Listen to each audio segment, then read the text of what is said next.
Hello everybody, my name is James Thomas. I'm the Chief Operating Officer here at Ashton St Peters, and I'm here today to talk to you about virtual clinics, which is one of the things that we've achieved under the modern healthcare objective. In terms of virtual clinics, it's been an interesting journey over the last 12 to 18 months.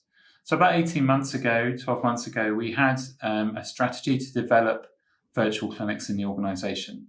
And at that time, we were driven by a number of reasons. This was before the COVID pandemic. But those of you who watch these videos may remember that myself and Suzanne Rankin and Mr. Hadley at the time did a video to the organisation about looking at virtual clinics and why that was important and what that journey might look like for us. And at the time, we were driven by a number of things. We knew that in terms of patient convenience, it was a good thing for patients not having to take time off work, not having to arrange childcare. We knew that that was good. We knew that there was a socio-economic impact of people having to take leave or having to take time to support relatives coming into the organisation for appointments. And we also knew that there was an environmental impact.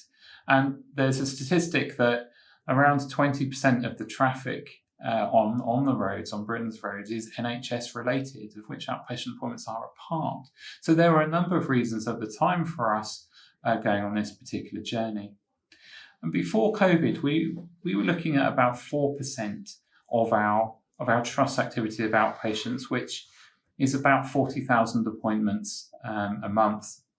We were looking at that, about 4% of that being undertaken virtually, and that was either by telephone or by our video platform at the time. We started the pilot in physiotherapy, which was extremely successful and worked very well, and we're beginning to look at how we could use that in other specialties. But the COVID pandemic come along and changed things in a way that we hadn't expected, because that gave us a real need not to bring people to the hospital. The best way of keeping people safe during any infection at any time really is to keep them at home. And that's obviously what we did during lockdown. And at that time, because we were ready and we were looking to do this work already, we were able to roll it out very quickly. So during wave one of the COVID pandemic, we moved to about 80% of our consultations or our appointment activity being on a virtual method, like telephone or video. And as that's progressed, we've looked to look at ways of embedding that more in the organisation, in clinical practice. And now we've bedded down to a level of around, over the last few months, about 50% of our overall activity is still virtual. There are national ambitions. So nationally, the NHS is seeking to retain at least 40% of all outpatient activity as virtual. And that's a national ambition across the NHS for all healthcare providers. So that's been a big journey for us that we've been on. We've been on an area where we were looking at business as usual before COVID of what this journey might look like and beginning to make some inroads. COVID took us to a place light years ahead of where we would expect it to be, but we were ready. We had the technology, we had the knowledge in the organisation. And then post-COVID, now we're looking at how can we make this work in a way that's quite different? How do we think about what symptoms, what diseases would be most beneficial? What patient groups are going to be most helped by this? And what needs to be done in the hospital?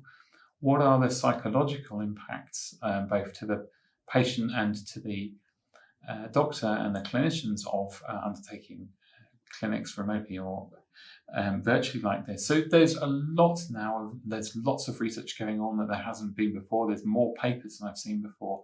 There's a new world about how do we take this new opportunity forward and not just simply revert to the old ways because that's what we did, but actually recognising now that actually patients now more than ever used virtual technologies for all parts of their life, and this is just another thing that they've probably come to actually expect rather than just go along with.